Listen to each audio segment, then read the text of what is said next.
Welcome, everybody, to the very first episode of My Lash Two Braincells. I'm so proud of that name.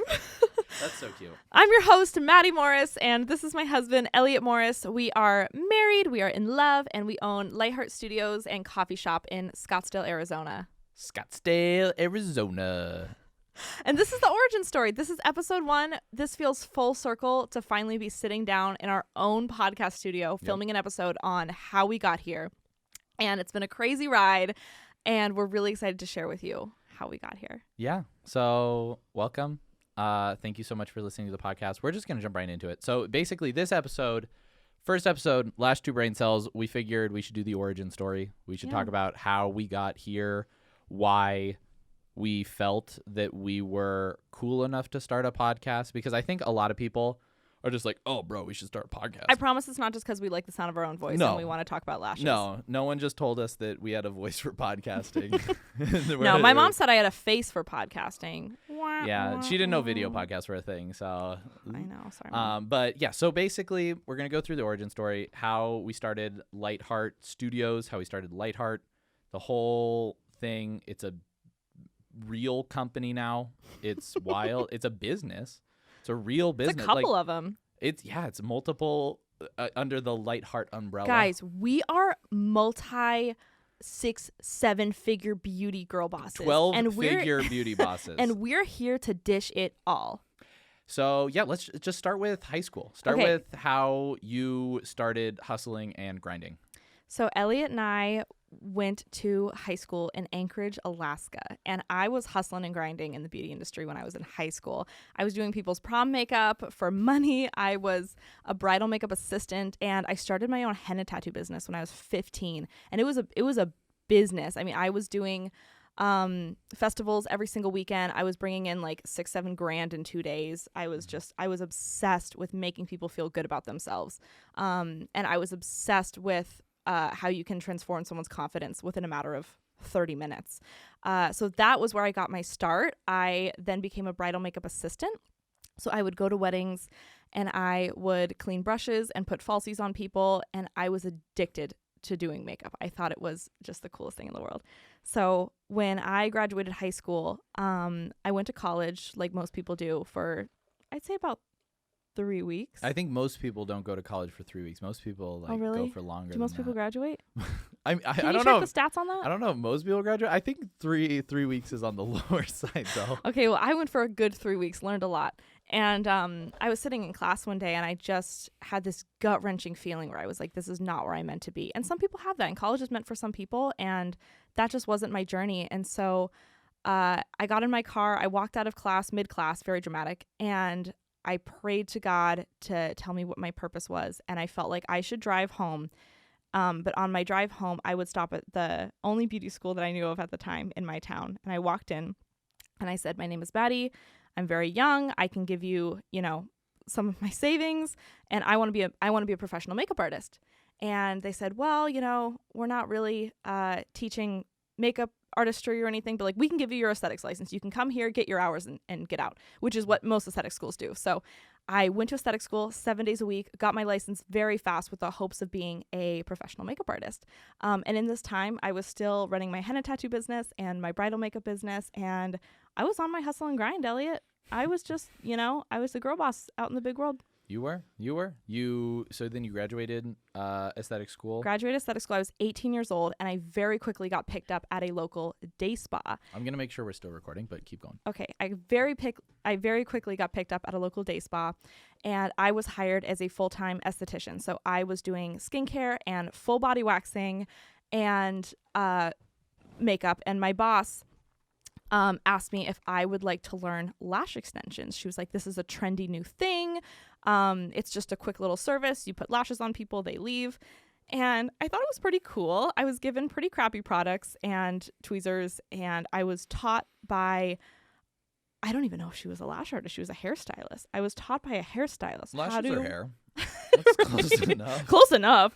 I was taught how to apply 0.25 diameter classic eyelashes onto natural lashes. That was the entirety of my education. Really? Do you need to know anymore? That's basically Fair enough. that's all it is. That's Fair all you enough. need. So I built a clientele there. We were doing Groupon services. I was making 30% commission. And so I was making nothing. And I was just, doing slave labor. I feel like a lot of lash artists get in the game doing that. Yeah, that's how everyone starts. Yeah. And honestly, I loved my job. It was never about the money for me. It was never about being well known. It was always just about serving people in any way that God wanted me to serve them in. And for that time being in my life, it was, waxing booties, and it was doing facials, and it was doing lashes, and I felt a lot of purpose in that. So when I was 19 years old, I met this guy named Elliot. Who's he? It's you. Oh, shoot. I'm like, I didn't know that you met another Elliot. Hi.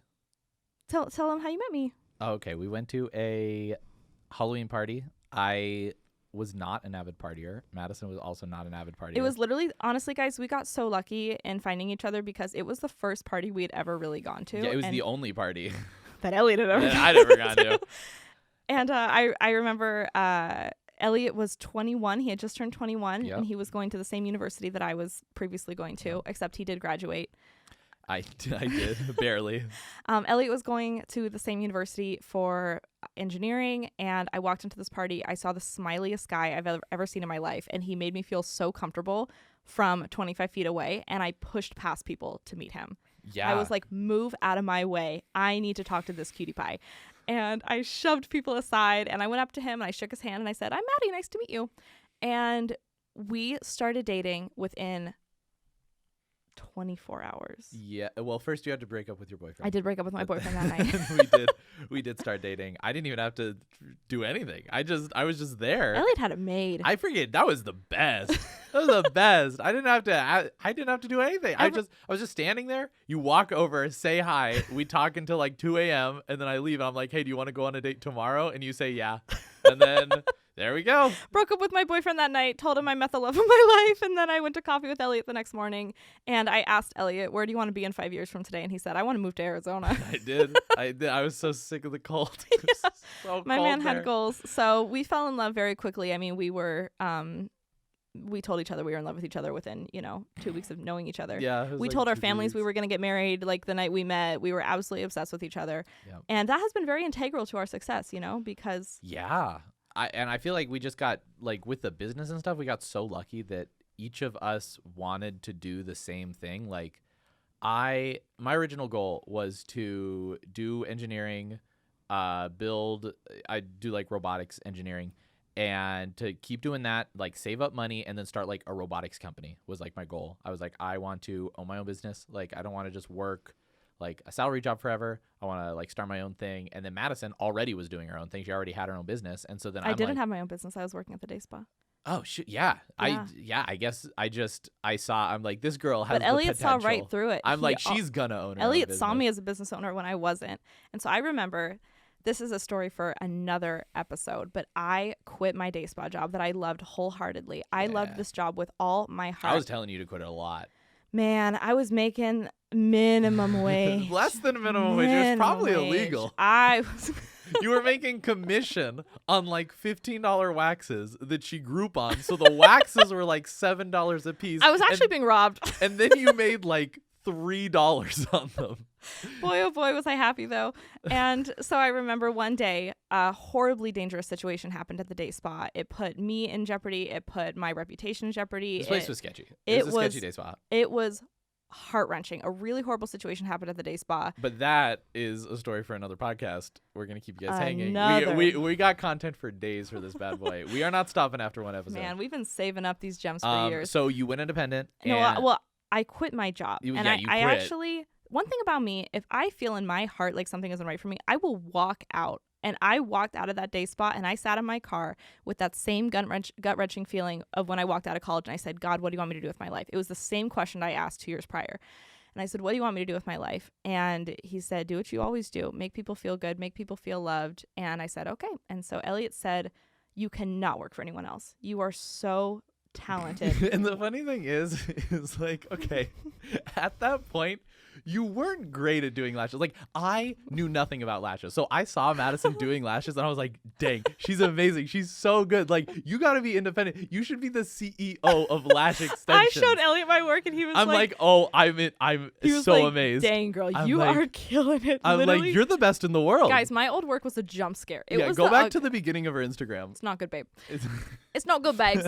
So, yeah, I was trying to find a job somewhere else, and Elliot was like, girl, you have to go on your own. You're amazing. You're fantastic, which I was not. You're but incredible. Yeah, but I ended up finding a little place to rent immediately, and I did. had a panic attack for a week, which I think most people do when they start their own lash business. Yep. And I started my own lash business, and I actually didn't mean to just do lashes, but I was in a space that could only accommodate lash services. So it was an open space Oh, yeah, where because you were an esthetician before that. You were doing facials, everything. I was a makeup artist and Yeah. esthetician. I was doing waxing, so I was in a space that was in a kitchen, so I couldn't accommodate naked people on my couldn't bed. wax people I in couldn't the comfortably give kitchen. people quiet facials, so I had to just put all my eggs in one basket. And I started doing lashes on people, and I realized very quickly that my work wasn't very good. And I realized that because I had foreign fills coming in, and their work was beautiful. They had pre-made fans, they had volume fans, and I was like, this looks a lot different than my work. Because you were just doing classics. I was just doing 0.25 diameter classics, which shouldn't even be a thing. But Big boys. I also will preface that I wasn't exposed to other lash artists. So I wasn't actually allowed, due to my contract at the salon, to have my own Instagram, to have my own social media, to advertise for myself. So I didn't know that there were other lash artists that existed. I thought it was just me at this day spa and a few other people doing this. I didn't know that this massive, incredible, and lucrative industry existed.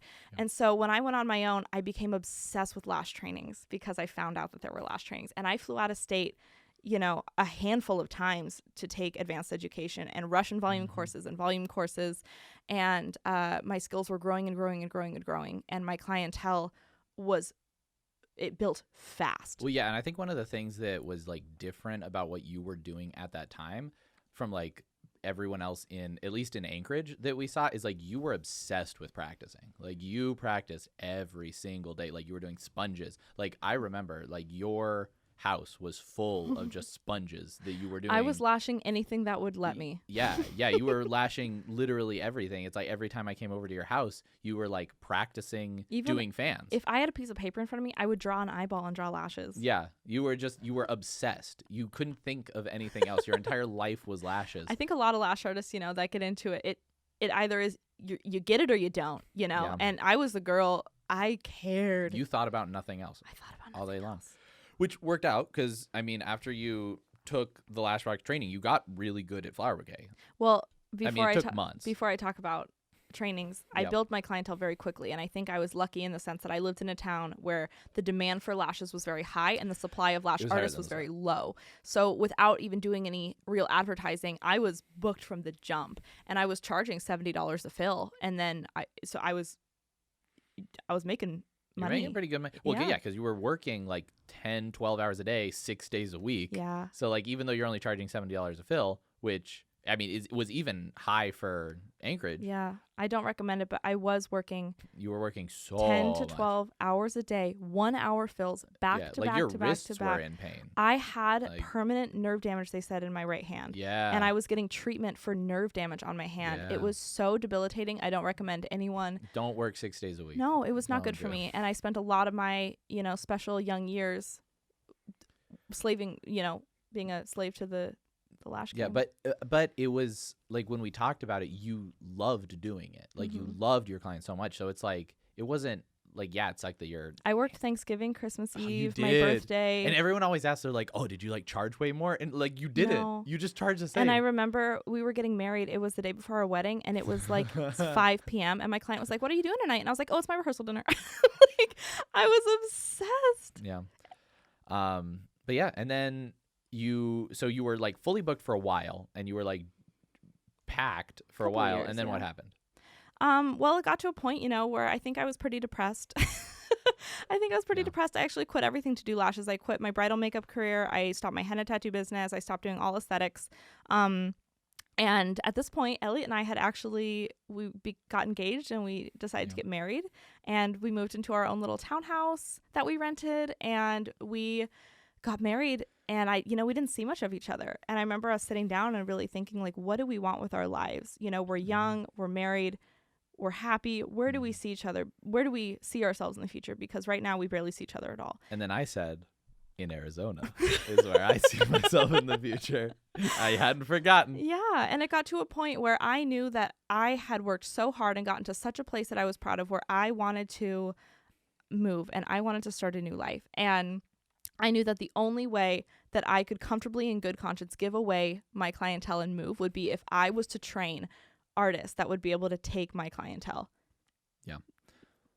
So that's how I started my trainings. Yeah, so you started your trainings not even saying, oh, I want to train so that I can make money. You started your trainings because you're like, I'm going to leave, and I would feel really sad if my clients were had to get really way worse lashes after I left. So I'm going to train other lash artists. It was breaking my heart. It was like 100 little breakups. Good. It was so sad. And so I remember I spent about a year writing a curriculum and writing a manual where I could take everything from those, I think, 7 trainings I'd taken at that point. You spent a long time on the manual. Oh my gosh. Yeah. All of quarantine. I spent about 8 weeks. No, you did it before quarantine. Before. Yeah, no, it was way before that. Yeah, I was working on it. But I was so determined to create lash artists that could give my clients that same experience that my clients could be obsessed with. I wanted to match make my clients to the right people. So I created a training where I took everything I'd learned in those 7 trainings and I put it in a box basically. And my kit was worth like $600-700. So I was You were not making much money. I wasn't making any money on the trainings, but that was my dream, was to train about 3 artists and I could match make my clients to them. And God had bigger plans because I launched my trainings and they were fully booked, and I ended up training 15 lash artists before I moved out of the state. Crazy. It was every single Sunday. So actually, if you look at my schedule, it was Monday through Saturday, 12-hour days of lashing, and then Sundays was a full day of training. And it was like that for months before we moved. But it paid off, and I was able to teach some amazing lash artists that my clients still to this day go to, that I was proud of, and it really built me a reputation as a trainer, which was helpful going forward. And then the day came that Elliot and I moved. We moved to Arizona? We actually packed up his Ford F-350 with everything we owned, and we drove to Arizona. We put it on the barge, and then we drove from Seattle to Arizona. Yeah. But we moved down, and you started renting at Salon Suites here that you'd found, and we were looking a ton to try and find a good one, and this seemed like the best one. So you rented a room. It was a nice, like, bigger room, tall ceilings. We're like, oh, this is great. And it was really scary when we were first moving here because you had no clients. Yeah. So, like, we were okay because we had my income still. Like, I was still working the same job. I was able to work remotely, which was really nice. But it was uncomfortable for me because I was used to hustling and grinding, remember? Yeah, true. And so Madison, we moved down here, and she's like, what am I going to do for, like, during my days? Because she wasn't fully booked yet, obviously, because we just moved here. And so you actually started the charcuterie company. You want to talk about? I forgot about that. Guys, I wake up in the morning and she's so desperate for something to do that she didn't have enough clients, so she started another business. I'm like a gerbil, you guys. I get up in the morning and you need to run on your wheel. I need to run on my wheel. And if I'm not doing clients, I don't know what to do. So I'm really good at making charcuterie boards. So I started a charcuterie business, and I got all my food permitting, and I was dropping them off at people's houses. It was a whole operation. But I realized very quickly that, again, my passion was lashes. And so it took like 3 months probably. Yeah. But you got booked over those 3 months. And the thing is any second of time that I was away from the lash bed, I was working on building my clientele, which is so important. You have to treat that 8 hours or 10 hours a day that you would be lashing to get clients. You will be booked. There's no way around it. If you spend 8 hours a day working, either doing clients or working on getting clients, you'll be fully booked. There's no way around it. There's no way around it. And that's what you were doing. I was messaging like 300 people a day, just introducing myself. Yeah, you hit like the Instagram message limits. Not offering them discounts or nothing. I was just like, my name is Maddie. I'm new to the area. This is my work. Would love to see you. Yeah. And then you started offering model sets. Started doing model sets, yeah. The model sets and just making connections. Worked out. You just talking to tons of people, just getting people to know who you are. Like, you can't. There's no way to get booked if people don't know who you are, and like just putting up your website and putting up your Google My Business and all that, it helps, but like people need to know who you are, and like all of your clientele you built it off of referrals, basically. Absolutely. And the thing is with Scottsdale is there's a lot of incredible lash artists. Like there's amazing talent in Scottsdale. Yeah. So I was like, the thing that can set me apart is my personality. True. So I'm going to pitch that. I'm going to pitch it. And the way you have to pitch it by having people come in. So that was the hardest part, was getting people to come in the first time. Yeah. Because like once they come in, then they're like, wow, Maddie's really cool. And Sweet Elliot, I mean, he's not just my biggest support. I mean, he truly is half of Lightheart. There were times where I'd be lashing and I would get an email and I'm like, who is this from? And Elliot was actually reaching out to like influencers managers on my behalf. And he was like, this is Madison Morris from Lightheart Lash. Are you interested in me doing your lashes for content? I was like, I never sent this email, but Elliot was just became my manager. Yeah. You're my Kris Jenner. Yeah, that's me. You just got Kris. Hey, you just got Kris. And yeah, no, that it took, I mean, honestly, it really didn't take that long for you to get fully booked. Like the first month was really scary because you only probably did like 4 or 5 clients during the first month. And here's the thing. I was charging through the roof. That's the thing too. We were driving. Yeah, tell them about when we were driving down to Arizona. I think we were in Utah, and I said, "Hey, Elliot, I'm about to launch my business in Arizona. How much should I be charging?" Because my fills in Anchorage were, 90 to about 135. I was on the higher end, and Elliot said, "Well, you should probably be charging $150 a fill and $300 a full set." And I was crying, and she was so mad at me. I was so mad at Elliot, and I was like, "Elliot, I can't do that. They're gonna hate me." And he was like, "Why not, Madison? Why not?" And so I did. I made my prices $150 a fill, and I had more reasoning than just why not. Yeah. I had actually thought about it, but it was very scary because first of all, you had 0 clients, so going somewhere and I had 0 friends. I didn't know anybody here. Yeah, and so then going in and being like, I'm going to be the most expensive. But the thing is, I was like, at that point, you actually were very good at Mega Volume. You were like actually established. You knew what you were doing with Mega Volume, and so I'm like, just establish yourself as the highest priced person in Scottsdale. Elliot was like, just be the best of the best. What's the downside? And I was like, guess you're right. So I built my clientele, and very quickly, what actually built before my clientele was my trainings. Yeah, that was a big thing, is like we did have that income coming in. That was a huge blessing because we got to Arizona and my books for trainings were filled instantly. And we moved here in April of 2021. And in June of 2021, I had 17 private trainings in 1 month. That's more than every other day. And the reason that you were fully booked with trainings was because the whole time we were up in Alaska, you were just posting so much like educational content online, and you were doing these trainings, and there was a building like log of people who like wanted to take your trainings but didn't want to fly. People just didn't want to go to Alaska. So the second I was accessible to more people, it was like book. Exactly. It was packed. Exactly. So that was awesome. I kind of just built my career as a trainer down here. Yep, that was huge. So yeah, moving down here was awesome. We moved into this really nice apartment building, which was great. It was way more expensive than where we were living in Alaska. In a 3-bedroom, 2-bath townhome with a yard, and we were paying $16.50 a month, which was a good amount for rent. But we were in like the sketchy part of town because like rent in Alaska is pretty high. Yeah. Like all things considered, it's like surprisingly high. And this was like one of the cheapest places we could find. Like we would have been fine with like an apartment, but this was like about as cheap as any of the apartments we found because it was in like a sketchy part of town. And we're like, okay, it'll be nice to, have like an office, have a little extra room. So we got this townhouse. It was great for while we had it. Then we moved to Arizona. We moved into the most expensive bougie apartment building. That was kind of my fault. We still live in a 1-bedroom, 1-bath, and it's $3,000 a month. Yeah, it's ridiculous. When we moved in, it was only $2,600. They raised the rent, but $2,600 still was $1,000 a month more than what we were paying. $1,800 for my salon suite too. Well, at first you were paying $600, and then we'll get into that in a minute. Yeah. But so we moved into the apartment building, and one of the reasons that I like justified moving into this super expensive apartment building, and granted, it was like one of the cheapest apartments in this apartment building. Like the apartments go up to like $8,000, $9,000 a month. Insane. And so one of the ways I justified it is I'm like, okay, well, we're moving here. We want to make new friends. I'm like, I would rather make friends with people who are in an expensive apartment building than people who are like, in an apartment building that we could afford. And yeah, Elliot wanted to network. We wanted I mean, yeah, like, right? Like I felt like it was a business expense almost moving here because like we would meet people through just living there was the goal. And it worked out. We made like a lot of really good friends from living in the apartment building. Yeah, and they saw our vision with our business, and they really were Yeah, they were like encouraging of so it. encouraging. It actually mattered a lot to have friends that were encouraging. Because they all own businesses. Mhm. And like the fact we would like tell them about, okay, we're thinking of doing all these cool things. And they were like super supportive, and they had like great input on stuff because like they were all like ahead of where we were.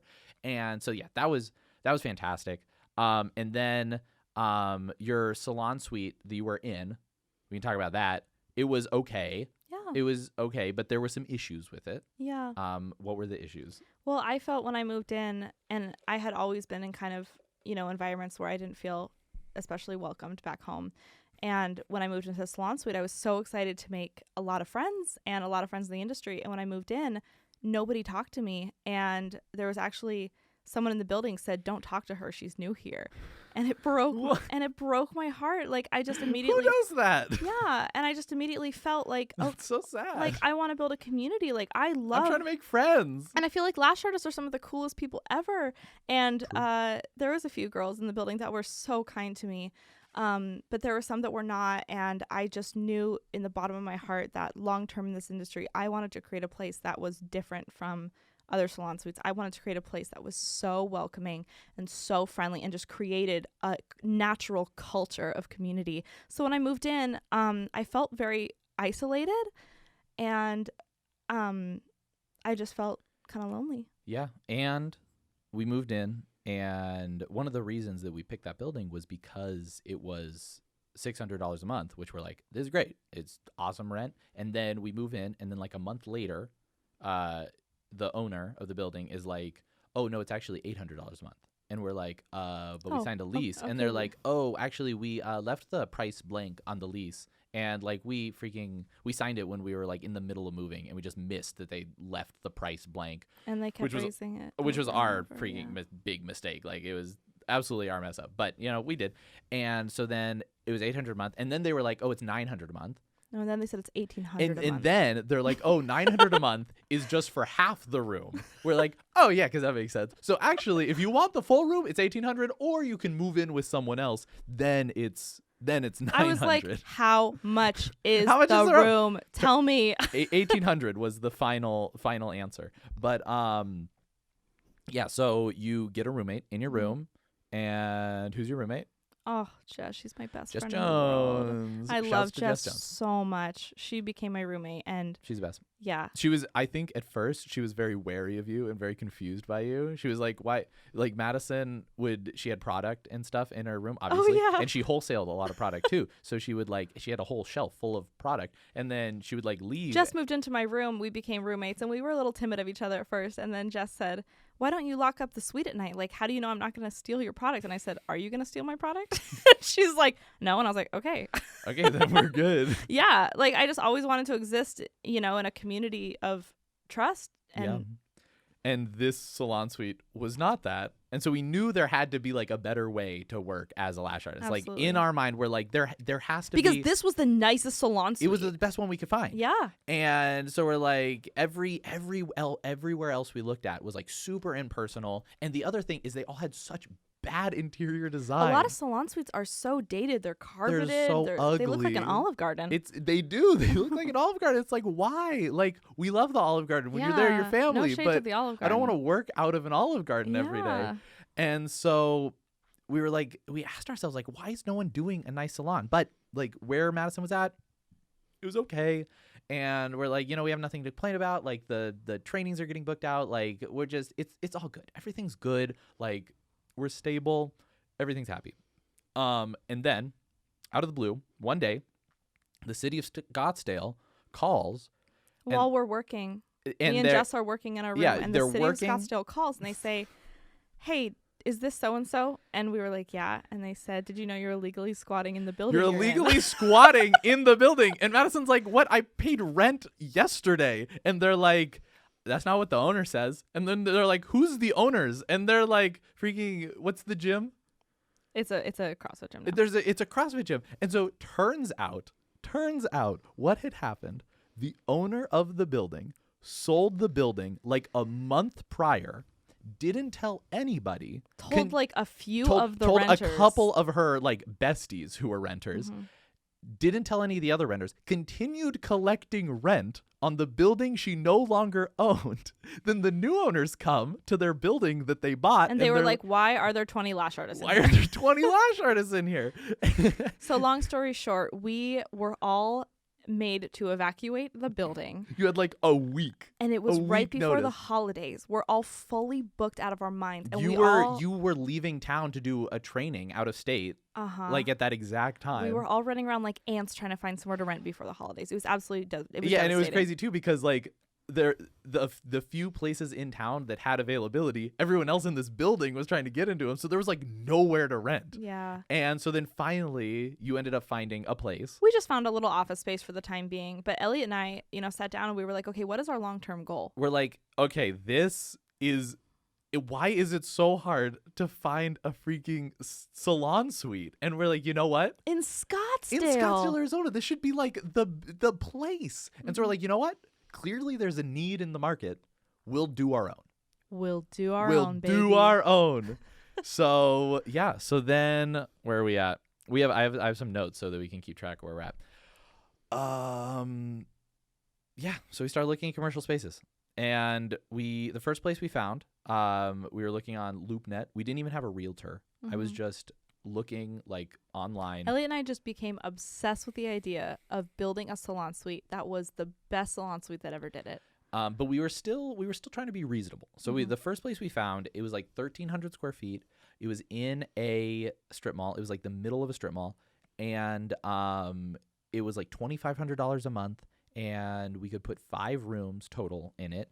So Madison would rent one. We'd rent out the other 4. We thought we could get like $1,000 a month for them. So we would be able to pay the rent. Plus we'd have like a couple $1,000s a month in profit after all our expenses. So we're like, this is awesome. Any free time we had, Elliot and I were just calling any available spaces to take a tour. Yep. And then, so this space, we're like, you know what? It's not amazing. We're not like, it's not our dream space, but it's nice. It's good. It works. And so then as we're like negotiating with the realtor, like negotiating what the lease is going to look like, the realtor just ghosts us one day, just stops responding. I email him like 10 times. I'm like, hey, trying to lease your building.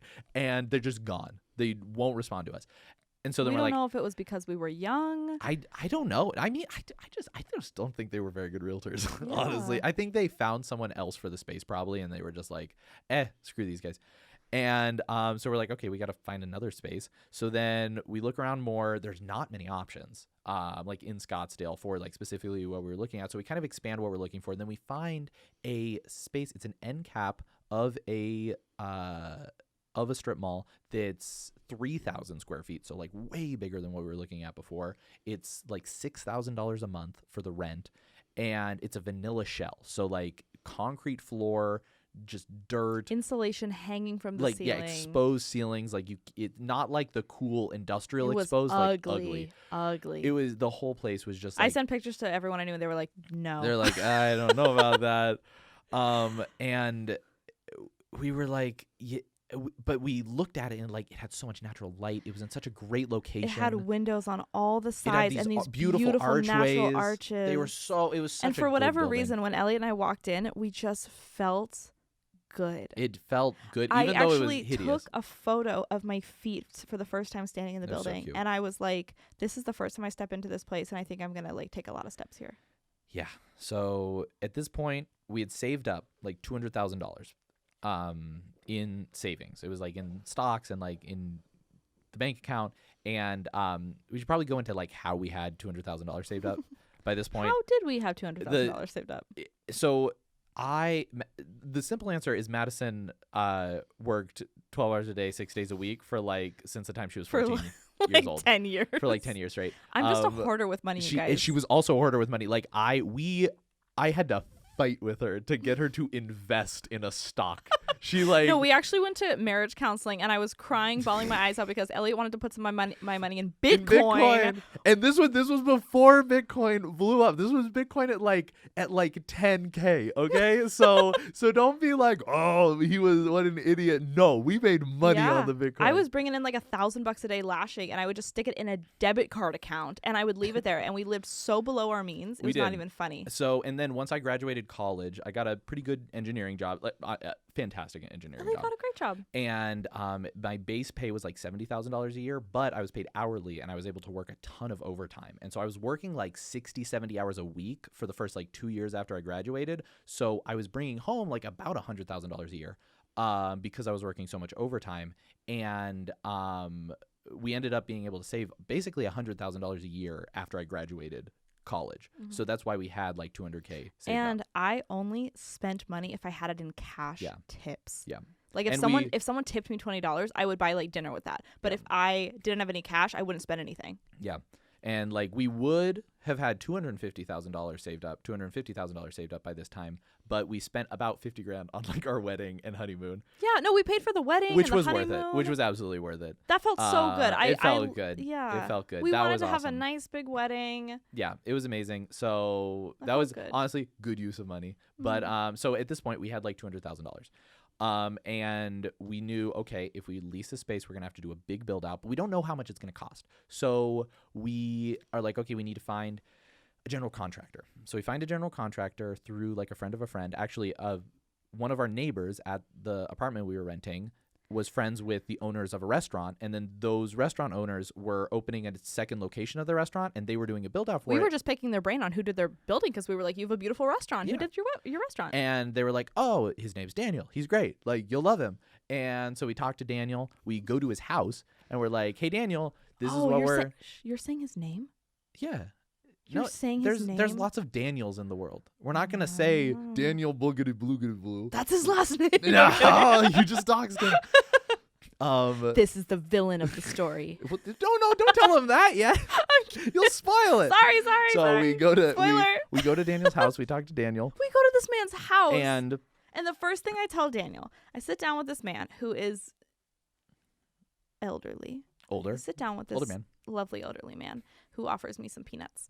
And I said, Daniel, I am a young woman. I have never done anything like this. I've never built anything in my life. I am giving you all of my personal savings to build out this space. It is so important to me that you are transparent and honest with we don't want like a low estimate. We want you to tell us like, how much is this going to cost? Like, you've done stuff like this bunch of times. Yeah. How, if we lease this building, how much will it cost for us to do this build out? That is what we wanted to know. I was from the sincerest pit of my heart, like asking him to be transparent with how much it was going to cost. We're like, we have $200,000. Can we do this? He's like, it'll be about $230,000. And we're like, okay.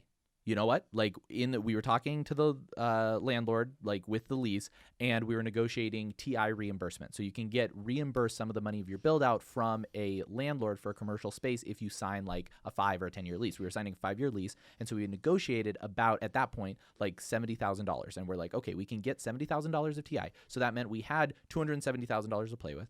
He said it was going to cost $230,000, and then we're like, okay, we got like $50K buffer because we know construction goes over budget a lot of times. So we're like, we got a buffer. Great. Awesome. So were they wrong. So we... The narrator, they did not have a $50,000 buffer. So they went into crippling debt. We go through with it, and we're like, okay, we think this will be good, but we're still talking to the landlord, and we're like, okay, we're seeing what kind of a deal we can get. We had not signed the lease or anything yet. We were not going through with it yet. We're still like figuring it out. Then our friends Caleb and Mariah come visit us. We're going to Joshua Tree, doing like a little friend trip. Super fun, super exciting. We take them to show them the space, and we're like, hey, this is what we're thinking of doing. It was so random, for lack of a better word. We were picking them up during this short layover, and Elliot and I, these are friends that we weren't close with. We had just barely Caleb and Elliot and I we grew up in the same place, so we knew each other a little bit, but we drove them by this building there, and we couldn't even open the door. And we were like, this is where we're thinking of leasing. And we want to build a salon suite and a coffee shop. Well, we were thinking of doing the coffee shop because we were thinking of like, what are ways that we can make this like more community oriented and more like warm of a place to be and a like happier place to walk into, and not just like a silent, like stoic salon suites where you walk in and it's like totally silent. There's just a bunch of hallways and it's like weird. So we're like, how can we make it not weird for people? So we're like, a coffee shop. Weird. Everyone loves coffee shops. And so we're like, well, maybe we could put a coffee shop in the front. And Mariah, just a little idea we'd been throwing around. Mariah worked in coffee. And so we're like, Mariah, like we wanted to pick her brain, like ask her some questions about coffee. And then we're like talking to him about about it. And then Caleb just offhandedly is like, oh, if you guys start a coffee shop, like, we'll run it for you. And I was like, wait, like, seriously? I think he said it like as a joke. He's like, yeah, we'll run this thing. And I was like, no, like, actually, like, because that would be awesome, because we know nothing about running a coffee shop. Like, I love coffee shops, but I don't know how to run one. And so then we said, okay, like, this is great. Like, yeah, you should totally run the coffee shop. And then they're like, okay, we'll think about it. Like, we'll talk about this. And we say, okay, yeah, we'll think about it too. And we like go on our little trip to Joshua Tree. We go back home. We're like, okay, this is cool. We're still negotiating with the landlord. Like, not sure if we're going to get the space. But the Joshua Tree trip was so special amazing. because we had friends that were praying over the signing of the lease. And Caleb and Mariah were so encouraging of us doing it. And I think we just felt so much assurance. We did. The decision we were making. Yeah, but we hadn't made the decision yet. And then Caleb and Mariah go back home and they call us. Caleb calls us like a few days later and he's like, hey guys, can I tell them? Yeah. I'm laying in bed. It's 6 a.m. and I get a phone call from Caleb in Minnesota and he said, hey Matt, I dropped out of college. And I just sat down with Mariah's parents and I told them we're going to move there and we're going to run your coffee shop. And we're like, dude, we haven't signed the lease. I was like, LOL, what are you talking about? And he was like, yeah, no, we're going to move there and we're going to like be a part of this. And I was like, Caleb, not only have we not started the construction, we even signed the lease. We don't even know if we are going to sign the lease because the landlord's being really difficult. You just played yourself. Like, so then we were like, I guess we gotta now. We cared about our friends so much. We were like, we have to do this for Caleb. We can't not sign the lease. Yeah. So we sign it. We start the build out. This is like October. We hire an architect. We go through, we design everything. They start demolition. We pull permits. Everything's going great. We get a schedule from the general contractor saying that we are going to be done with the build out in like January, February-ish, somewhere in there. And we're like, this is awesome. Everything's going great. And then December comes around. The permits still have not gotten approved. And that's just because the city takes a long time. The city takes forever. That's out of everyone's hands. Out of everyone's hands. So our build out was getting pushed out a little bit more. And it was probably going to be like end of February, early March, something like that. And then I show up one day to the job site and Daniel, our GC, is like, hey, buddy, I'm going to need another $100,000. And I was like, that's really interesting that you say that because I have already paid you $200,000 and you said it was going to be $230,000. So I can give you another $30,000 for sure. But $100,000, that's a lot. Why is that? And then he says, oh, well, you know, the price of materials is really high right now, which, to be very charitable, it was higher because we did do the build out at the worst possible time in human history. Like it was post-COVID. It was right at the end of COVID. Like the price of everything was at like all-time highs. So everything did go over. And I was like, okay, you know what? Fine. Like I understand. Like everything's going to be a little more expensive. It's going to be $300,000. And we had that like $50,000 buffer. So we thought, okay, we thought it would go up to $270,000 maybe. We had to come up with like an extra 30 of money that we didn't have. But it would have been fine because we still had some income coming in and we're like, okay, we can cover a $30,000 difference. Like that's not a huge deal. This was also truly the most stressful time of our entire oh my gosh, it sucked. life. Elliot was traveling back and forth to Alaska for his job still. Yeah. So Elliot was actually going back and forth 10 days a month to work overtime. And I was lashing every day and teaching constantly. Yeah. I mean, my trainings, it was like every other day. Yep. It was another training. And so we were just so busy. We barely saw each other. Honestly, last year was the hardest year of it sucked. It was bad. It was really rough. I'm glad we are through it. Everyone's like, how did you like not get divorced? Honestly, that was the last thing on our minds. We couldn't think about anything else. No, it was anytime we got together, we were just like sad. And we just laid in bed. And I remember I asked Elliot, I said, when Daniel said that he needed an extra $100,000, I said, Elliot, what is the worst case scenario? And Elliot was like, this is the worst case scenario. And so then it turns out it was not the worst case scenario. The worst case scenario was that 2 weeks or 3 weeks after that, Daniel said, hey buddy, so we're gonna need another $100,000. And I was like, another 100. And I said, Elliot, are we broke and destitute? And he said, yes. Yeah, absolutely. We are past broke and destitute. Elliot was like, yes. And so the most positive man in the universe. I'm like, no, everything is bad and we are done. Elliot just looked sleep deprived all the time. bags under my eyes. I was so sad all the time. I was trying to hold it together for my clients. They'd be like, "How's your day?" And I was like, "Oh, good girl." We had to hold it together for the kids. So at this point, The kids are Caleb and Mariah, our friends and that we're trying to convince we made a good decision. Caleb would be like, they'll call us. We're like, oh yeah, everything's great. Caleb would be like, "How's the build out?" And we're like, literally so good. It's a sleigh. It's so good, bro. Period. Nothing to worry about. Can't wait to see you in 2 months. Crying ourselves to sleep. So then now at this point, build out's at $400,000. $400,000. And we hadn't even bought the coffee shop equipment yet, which added an extra $40K. Yeah, so we were gonna be at like 440. We ended up being at $440,000 total for the whole thing. Yeah. So honestly, for everyone who asks. But at this point, we're like, okay, how are we gonna get this extra $130,000 that we do not have? Mm-hmm. So we're stressed. Everything's bad. We find out at this time also that the build out's gonna take even longer. And they say, okay, for real this time, here's the real timeline. You're going to finish end of April. And I'm like, what if you don't, though? And they're like, no, we promise we will. And we're like, okay, you know what? At this point, Elliot and I have such deep trust issues. We do not trust anyone. No, I'm like, I don't trust a single thing. I walk into the job site every day and I am like, I don't trust any of you. But then I say, okay, I'm going to make our grand opening party like April 26th. So it better be done April 24th. And also it was so challenging because I was giving tours, every week for potential renters because people just like the idea of Lightheart Studios, which was awesome. I mean, we had a lot of support. We were touring people when it was just studs, my gosh, metal studs. We didn't even have the frames up. We actually had the ground trenched. And I had girls on Instagram be like, "Can I take a tour from you?" And I was like, "Yes, but I need you to trust the process because we have the ground dug up." Yes. And it was amazing to have that support throughout the whole process. Was really encouraging because Elliot would be in Alaska and I'm like, I have 5 tours this week. I have girls walking through the trenched up building being like, I want this room. So it was cool. And I felt, a need to finish the build out in a timely manner so that we'd be able to get those rooms filled. And we had that trust with the renters and we weren't just dragging this project on and bleeding money. Yeah. However, we could not rent out the space until we finished the build out, and we could not finish the build out until we gave them all the money that we did not have. So at this point, one big issue that we ran into is we couldn't get an SBA loan or a bank loan because this was a new business. It was like brand new, had no history. Like Madison had worked as a lash artist, but like the way the bank sees that is like you're self-employed. It's not like a real business. It's like you have a job, you just work for yourself. It's hard out here being self-employed. And they don't care about us. No, they don't. Like you can't get a home loan. No. I'm sure a lot of the people listening know. But but so we couldn't do SBA loan. We couldn't do bank loan.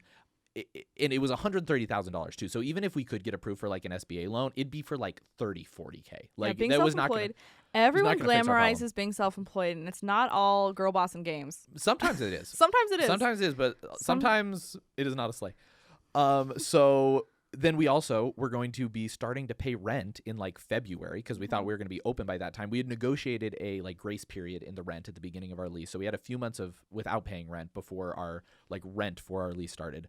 But it was going to start really soon. And we're also locked into this lease for 5 years. And we realized like if we don't figure this out, how to get this $130,000 within like a week. We had like, a week. We are totally screwed. What would you do? And now we have to take a small break because I need to recharge the battery on the camera. So we're going to be back.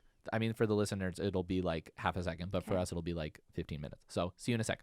All right. And we are back. Sorry about that. Our camera did die. It turns out our camera died like 30 minutes in. So if you're listening to this on audio, no big deal. No, it doesn't matter. It's all good. But if you are watching the YouTube video there, we will have just put up a picture for the last like 20 minutes. Yeah, we're new to this and we do all our own stuff. Yeah, we knew the first one was going to suck. So we have an AC adapter for the camera now, so it will not be on a battery next week. So we can go for as long as we want. Okay, so where were we? We were Doom and gloom, baby. We were entirely screwed. Everything sucked. So at this point, we're like, what are we going to do? We can't get a loan from a bank. We can't get a SBA loan. So we decide to go to everyone we knew. We went to all of our friends, our family, everyone, our neighbors. We're like, hey, we're doing this build out. We are building these salon suites. We know it's going to crush. We already have people renting the rooms. We know it's going to crush. We know it's going to crush. We already have people renting the rooms. Like, we just need $130,000 in order to cover the rest of the build out so that we can actually get through this and we can actually start getting income on this. Like, we showed him our business plan. We showed him everything we got. And to our surprise, remember how we had moved into this nice apartment building with a lot of other business owners. All our neighbors, our friends who we talked to about this, who we'd met because we lived at this freaking building. We were actually getting multiple offers. We had everyone was saying, "Oh yeah, you could get a loan from me. Like, I'll absolutely give you a loan. Like, this, your business seems solid." Like, they looked at our business plan. They're like, "Yeah, this all seems solid. You're already getting it rented. Like, absolutely, we'll give you a loan. Like, totally cool. Yeah, sure." And so we went from having no money, being $130,000 down, like, we don't know what we're going to do, to now we can like shop around the interest rate for this loan we're gonna get. And no, God was good. We were totally protected. flipped it around. So that was insane. So we ended up getting a great loan, great rate. And what was so important to us was that we didn't give up equity of our business. That was the thing. Our like, top priority. We were not willing to do. And thankfully, we didn't give up any percentage of ownership on our business. Yep. So we own 100% still. We took on debt to complete the build out. And at this point, we still owe about 60,000. I think. But we've only been open for 6 months. We've only been we only owe about 50,000 now. We only owe about we owe about 50,000 left. Yeah. And we're gonna pay that off before next February is the plan. We're probably January or February we're gonna have it paid off, which is insane. It's so nice. Yeah. And it's crazy that it was just, we had to figure out It was miraculous. how to make it work, and we did. Thank goodness, because now we have this beautiful building. The rest of the build out after that, honestly, everything went pretty smoothly. The general contractors kept picking hideous finishings. Contractors, we just argued back and forth, and honestly, toward the end of the building, we really struggled with getting them to do what we wanted. Oh, I like really, the doors, the doors. Well, I really struggled because, this building is so personal to me, and it was really, I wanted my vision to come to life. And the week of the grand opening, everything happened very, very quickly. Like, they were picking out finishings without asking me. They were just buying things without asking me and installing them in the middle of the night. Well, not in the middle of the day, but without us being there. At the cloak of darkness. They were deceiving me. No, but I remember I would be lashing, and you guys, every single day while I was lashing, I had my phone screen open next to my client, waiting for bad news every single day. No, at this point in my life, every single time my phone buzzed, my stomach had it started cramping. It was bad. Like, I had a pit in my I've throat. never seen Elliot and I so anxious. It was sad. Every time my phone buzzed, I was just like, oh no. Yes. I would just look at it. And I remember every day I would have my phone open next to my clients because I was still working and teaching every day. And my clients and students, and Sweet Jess were really along for the ride, because I was on the Hot Mess Express. And I would get a call from Elliot, and he'd be like, hey, the contractors, they put in the wrong this, and they did this, and they did the wrong ceilings and floor, and all this stuff. And I was like, we opened in a week. What is happening? And I remember the one day I had a mental breakdown because I have been envisioning this building for years. I mean, this place, guys, is an extension of, it is my heart and soul.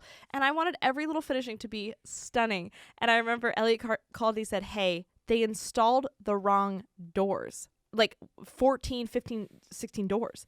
Yeah. And I was like, what do you mean the wrong doors? He's like, well, they're like this yellow wood with brown door frames and silver door handles. And I was like, wait, I asked for white doors. And he said, well, the contractors thought you meant white pine, which is like a yellow Ticonderoga pencil yellow. Yeah, we said white wood we said white doors, and they said white pine doors. Yes, we got it. Anyway, and I showed up to the building. I was crying, and I went up to the contractor and I was like, what are you thinking? Like, why wouldn't you ask me this? And I was so upset. He's like, that's what everyone does. There's not another way to do it. These I are was the like- only doors you can get. And I I'm was like, I was tough, guys. Like, I was a little tough guy, and I was like, you mean to tell me there's no other doors in the United States of America? You mean to tell these me are the only ones. these are the only doors? Because I promise you, I've been to other establishments where there's other doors. I have seen a different color door in my life. other doors. I just know these are the cheapest doors, and you just Yep. threw them in. And then he goes, well, we're going to put in brown baseboards. I said, brown baseboards? Brown baseboards. And guys, I'm very kind. I was not very kind this day. And he said, yeah, brown baseboards. We're going to put brown baseboards so they match the door frames. And I was like, I'm begging you to put in white baseboards. I want it to look clean and I'm sleek. like, we're and like, white. are white baseboards more expensive? They're like, no, white baseboards are the same price. Then we're like, then why the F would we not put in white baseboards? And I remember and then the contractor goes, well, we think in our professional opinion, the building would look better with brown baseboards. I said, if you put in brown baseboards, I will come in the middle of the night and gnaw them off with my teeth like a badger, beaver. like a beaver. I will. I don't know why I said that, but I was like, You were I was so- like, and he was like, well, let's just do a trial room. We'll do No. one.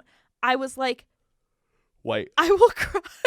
You guys, my eyes were bloodshot. I was picking all my lashes off every night. Like, I was so upset. But then anyway, the build out, it gets done. It gets done. We finish it. We finish it. By the grace of God. Yeah. We finished the build out. We have our grand opening. It Oh, was guys, we planned beautiful. the grand opening of a lifetime. It was so awesome. amazing. Everyone cried. Oh my gosh, it was People amazing. came from out of state. We had about 40 visitors, like family and friends, come Yeah. in. Elliot's family, my family, Caleb and Mariah's family. We had everyone come into town. And I mean, this thing, honestly, was more... It beat our wedding. It was more people than our It wedding, was for sure. spectacular. No, it was insane. It was so beautiful and so special. And I remember being so stressed that week, guys. It was honestly more than I think one young person that I could handle. It was a lot. And I was crying myself to sleep every night. I was working my fingers to the bone. And that week we had our family in town. We had just gotten our certificate of occupancy, meaning we were able to open on a Wednesday and the grand opening was a Saturday. So we had like a matter of days to decorate the whole space, move the renters in, plan the party of a lifetime. And I was still teaching every day. So the grand opening, we had hundreds and hundreds of people come. People we had no idea who they were. We didn't even know. They came from out of state. They're like, oh, we just love what you guys are doing. There doing. was lash artists that flew in and drove. Yeah. And they didn't even tell us. They didn't even say anything. No. They were just there. And I remember this one girl, her name was Kim. I think it's Lashing with Kim. And she came up to me and she was like, so sweet. I made my Thank you, boyfriend Kim. drive me here for the grand opening. We And I love was you, like, Kim. I don't know you. And she's like, I'm a fan. And I was like, we're like, we do not of deserve who, me? for you to come. What? So Elliot and I were massively humbled. It felt like the light at the end of the tunnel. I mean, we were just like praising the Lord. It was awesome. And my grand opening speech was sappy. So it was his. And we did a ribbon cutting, and the renters moved in, and honestly, that was it. I mean, we rented out enough rooms before the grand opening that we were able to cover our rent, which was awesome. We still had like 3 or 4 rooms available when we opened, which out of 12 is awesome. We had already rented out more than half of them by the time we opened, just from people believing that it was going to get finished and that it was going to be nice. Really, I mean, we had a sea of people that just believed in us. Hey, wild. I wouldn't have believed in us. I didn't believe in us. I didn't believe in us. We showed up to the grand opening. We're like, who are all these people and why do they care? It was wild. But then, 3 months about after we grand opened, we got all the rooms filled out, which for commercial, for like salon suites, for stuff like what we're doing, like filling up the whole place in 3 months is like unheard of. Yeah, like that and our ROI is right on track. Our ROI is great. The coffee shop is doing well. The coffee shop, which it's so funny, and we're gonna do a whole episode about Lightheart Coffee because we're gonna do a whole episode about like the business, like how everything's going. We got a lot. Yeah, but the coffee shop, it's so crazy because the vision was for it to be, a convenient place for the renters and their clients. Like, we thought it would add a little bit of value to the renters and their clients, but the coffee shop has its own following. Like, people love Lightheart Coffee, and they come just for the coffee shop. Most people come just for the coffee shop. Most people come. And they're like, and what they're are like, these suites? Like, what is this weird building? The suites was the whole thing. That's the whole point. That was the whole point. Yeah. And so it's really cool to see people come. It's awesome. And I mean, the day we opened, do you know what was really cool? What? I had a moment the day after we did the grand opening. I'm a very nostalgic person. I am genetically. My dad's very nostalgic. He's the most nostalgia in Oh, one body. my dad is so nostalgic. He's the most nostalgic person I've ever met. Yeah, it's really special. It's great. I I really love it. love that about him. I love But it. I remember I was driving to the studios the first day that we were open after the grand opening, and I obviously had 10 hours of clients to do. Obviously. With all my family in town and everyone. And so I showed up to work. Sorry, Mom, can't and hang I out. remember I drove up and just to see our sign on the building and I walked in, and the fact that it was already open and people were sitting and studying and having coffee dates and they were looking around. And it wasn't even the real sign. It was the like temp sign. Girl, it wasn't even a sign. We didn't get the real sign up till like a month afterwards because we had Yeah. the sign was like $10,000 to get the sign, and so we couldn't afford to do the sign right Yeah, away. we couldn't even afford signage We're for like, a we're couple gonna months. put the sign up for like Yeah. a month or two. I know, and it's so funny because all the decor and all the like little fun features about it were such an afterthought because our priority was getting the walls rooms. And it's so funny because people will come in and they'll be like, where did you get your lash bed? And no, when we opened, the number one question was like, where did you get your lash bed? Like, where did you get the chairs? I'm like, girl, we just spent $500,000 on a building. Like, who cares? Like, we weren't thinking about Who that. cares? Yeah. We were just finding like whatever cheap stuff we could find. We literally online. furnished the whole place for It was Facebook cute. Marketplace. Oh, we got so much And stuff from Facebook Elliot and I Marketplace. took everything from our own apartment and brought it to the space. Like, that. No, yeah, that did happen. That did happen. Like all of our furniture, because I was like, who cares? We don't need furniture in our apartment. We'll just bring it here, and because we need furniture here. Yeah. We don't need shelves at our apartment. Right. So we brought everything from home to the studios and just made it as pretty as we could. But it was so incredible to drive up, and I parked and I was sitting at the light and looking at the building, and I was literally seeing people in the window like on coffee dates be amazed by the building, and I was crying my eyes out, you guys. I was like, oh my gosh, like this is real, this is genuinely happening. And the fact that the building, like, I don't have to turn the key to open it opens at 7 a.m. Yeah. And Mariah starts making coffee and people start showing up. That's what's crazy is like we were just in Hawaii for a week, and everything just kept running. Perfectly. We weren't here. Like, it opened every day. Yeah. Like, we absolutely couldn't do this without Caleb and Mariah, like, running the coffee shop. I can't even just give them a shout out. Like, we need to film a whole episode on them. Well, yeah, we will. Absolutely. Yeah, But they're a gift. yeah, it's like, and that's so many little things about doing the coffee shop as part of the studios that make the studio so much better and make our lives so much better. Like, just having people here every day to make sure that everything's like good. Yeah. Like, because it's really impossible to be like an absentee salon suite owner. Like, you can. It's not impossible. It's just your salon suites are going to be worse because of it. And so, like, Elliot and I are here every single day. Yeah, we're here every day, and like if we're not here, like Caleb and Mariah are here. And to clarify, Caleb and Mariah co-own the coffee shop with us. So they're our partners, they're our business partners. Yep. And they love this place like it is their baby. It's amazing. I mean, they live across the street. They do. Their license plate says Lightheart. They have a Lightheart wrapped moped. They are part of the Lightheart They live fam. and breathe Lightheart, and they just as much as we do. Oh, it's so special. It's wild. It's amazing. But yeah, that's the whole story. That's how we opened the studios. That's how we got to where we are now. That's why we're doing the podcast, because we've been through all this, and there's a million little stories within this. There's so many little things that we're going to dive into, and like, we know that I fully expect like the first 6 months of this podcast to be really bad, and so I want to start it like a couple years before we have really good stuff to talk about, so that by that time we'll be good at doing the podcast. And I think we've been through enough so far that like it's not an entirely pointless podcast to film, and I think we do know. I feel like we have so much to share, and I think we needed a platform to share it. We know a thing or two about lashes. We know a thing or two about getting clients. I wouldn't teach people how to open the studios because we've only done it the one time, but we can talk about our experience doing it. And I think it's stuff that not many people have done. And I also, we don't know anyone else that has opened a studios before.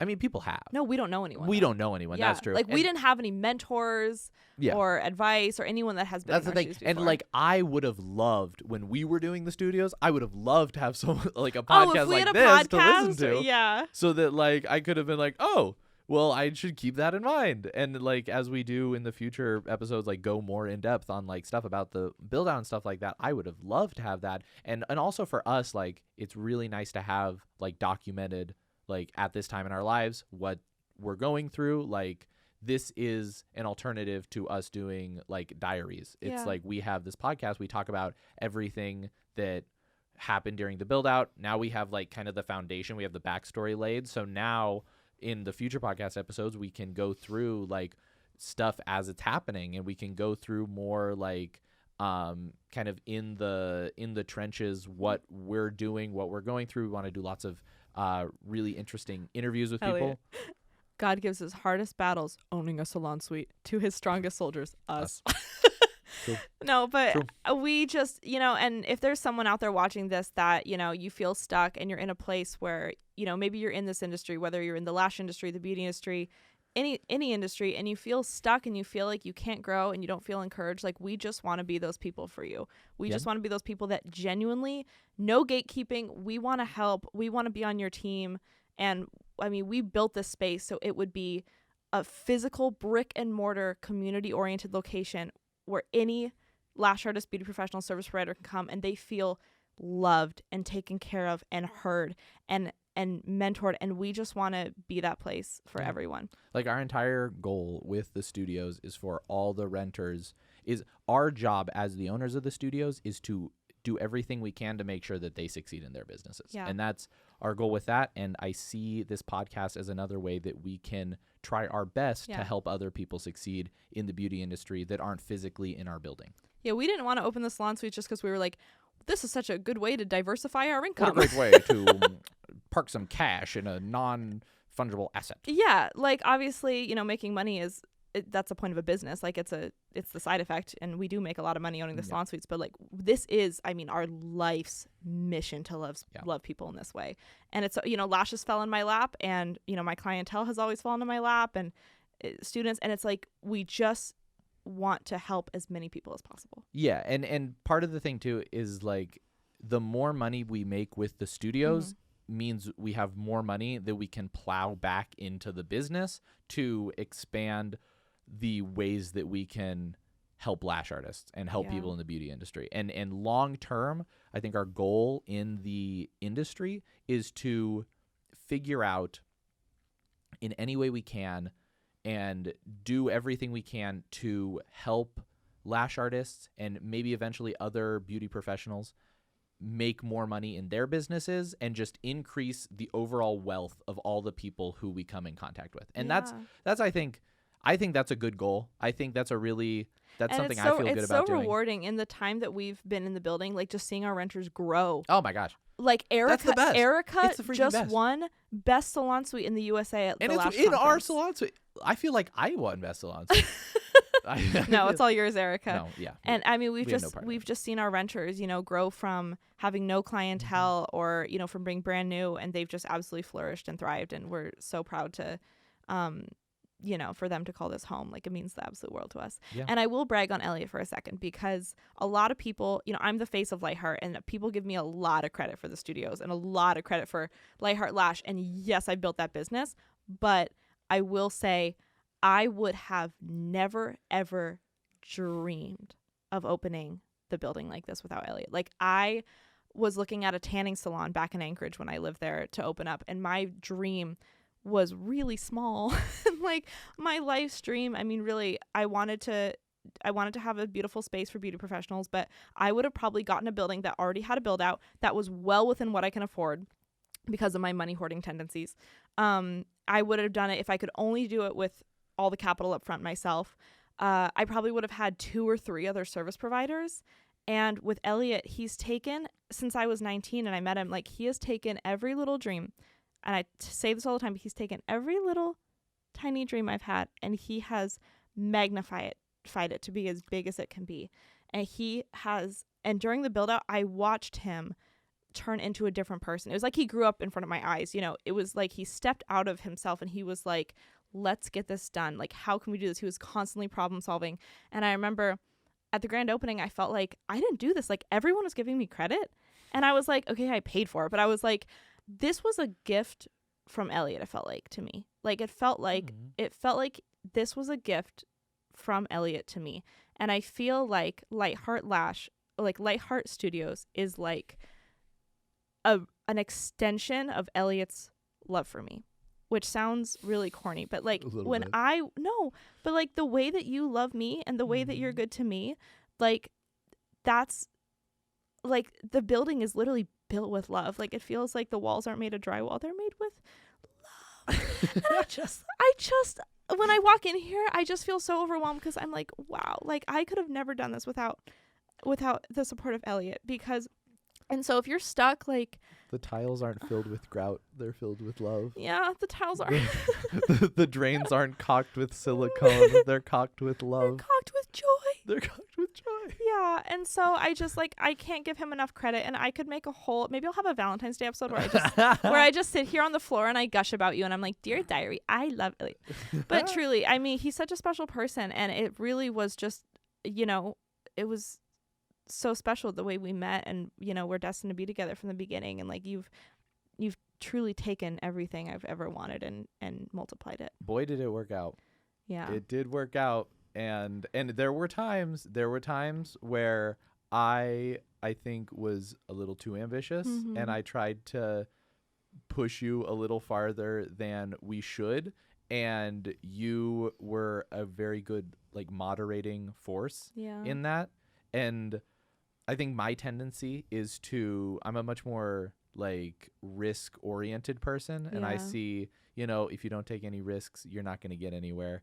And Madison is a more risk averse person, and I think the combination of the two of us, I like chilling. We really moderate each other. I push Madison to live a little, and she pushes me.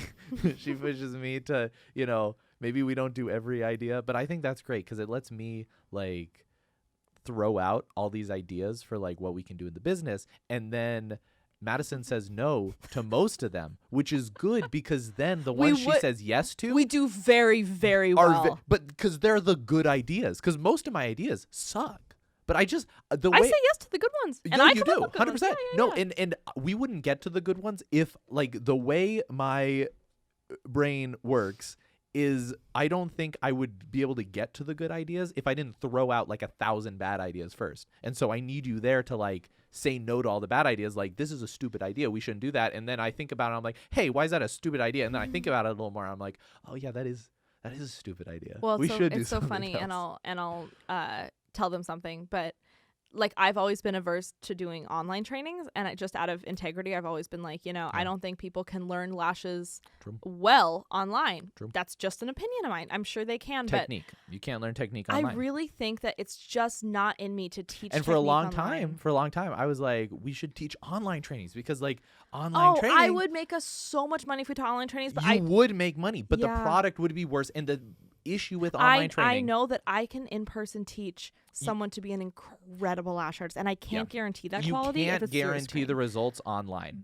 and so you should not do after it. After fighting Elliot on this for years, I finally the other day was like, I really want to come up with online virtual advanced styling workshops. So like bite-size workshops, no certificate, no technique, where I in-depth teach you guys like very detailed advanced mapping and styling, and for very specific sets. So that's probably when we release this podcast will probably be about the same time we release the first. Yeah, so that's coming out soon. Get excited. But mini, what are we calling them? They're mini workshops. Mini workshops. Yeah, mini online workshops. So it's just so funny because like Elliot will throw out all these ideas about online training. I'll shut them down for years, and then I'll be like, but I want to do this, and it'll be amazing. Oh, so good. So we complement each other well, good. and I plant the seeds. Yeah. And then every once in a while, one of them.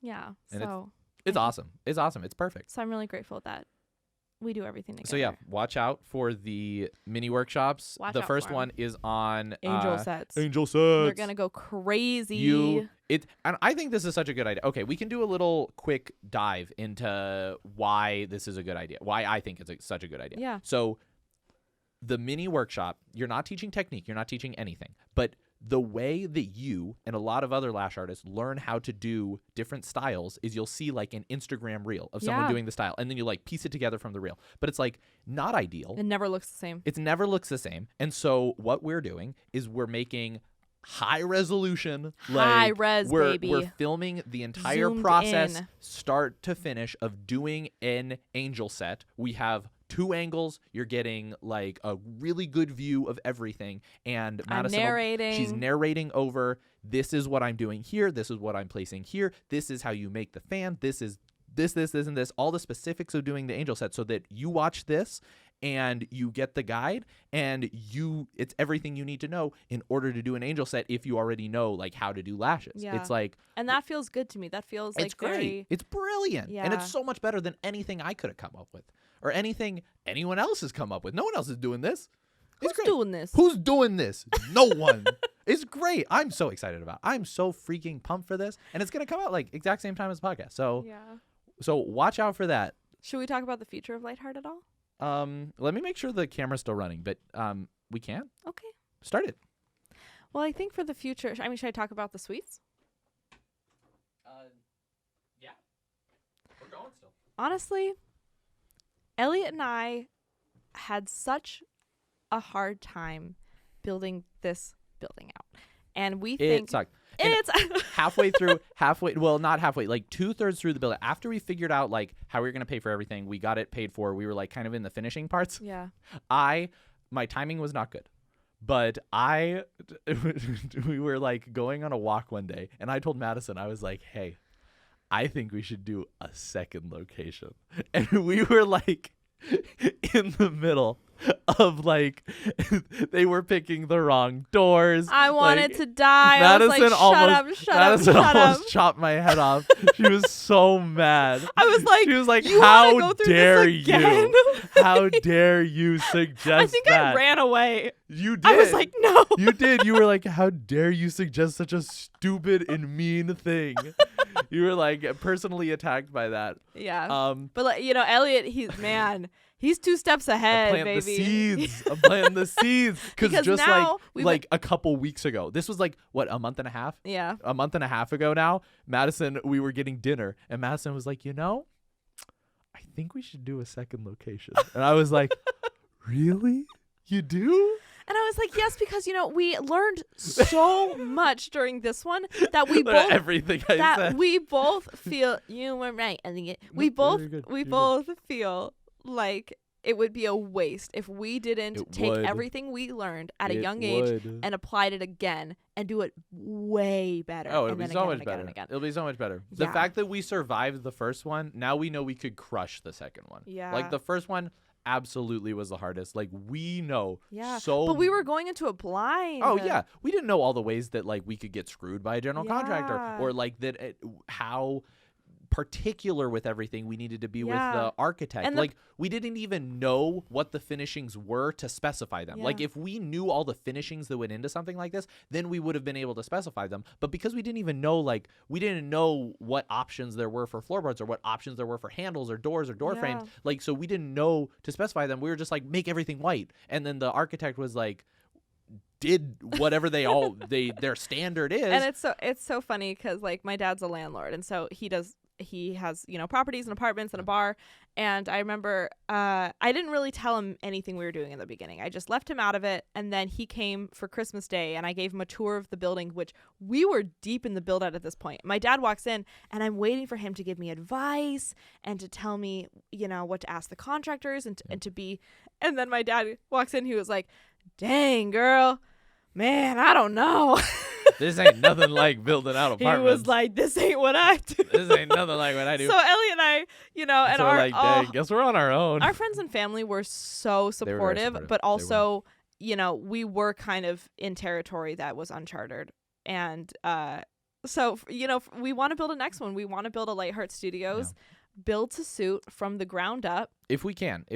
Now, the new challenge on the horizon is doing like construction loans, doing like developer loans and permits. Like that's a whole nother world. Maybe we won't be able to do that till the third location. I don't know, but we're gonna try. We're gonna try our best. We'll see. It's not happening in the next 6 months. I'll tell you that much. Yeah. It's probably not happening next year. But we're just enjoying this location. But it's gonna happen. We're working hard.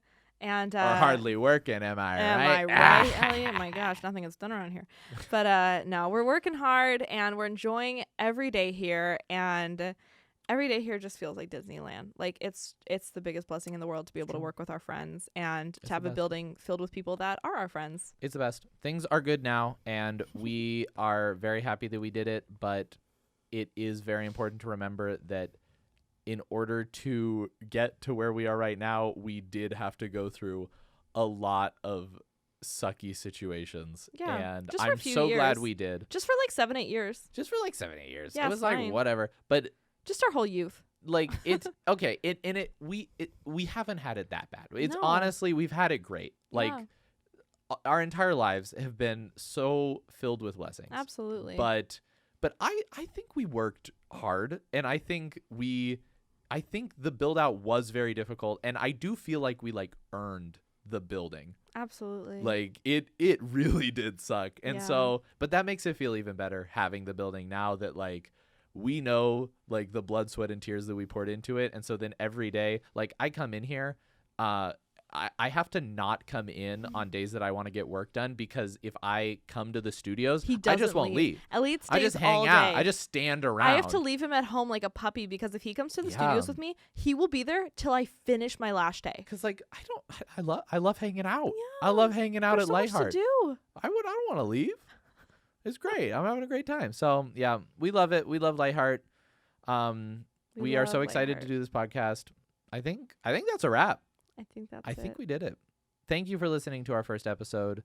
Thank you so much. Like and subscribe. Like Right? and subscribe. Yeah, like and subscribe. I mean, isn't that what you say? I used to watch. That's what you say. I used to watch a lot of No, Beauty absolutely. Gurus when I was 12. Absolutely. And they always Like said and like and subscribe. And Comment down below. oh yes, we got to get the engagement from the comments. Comment down below.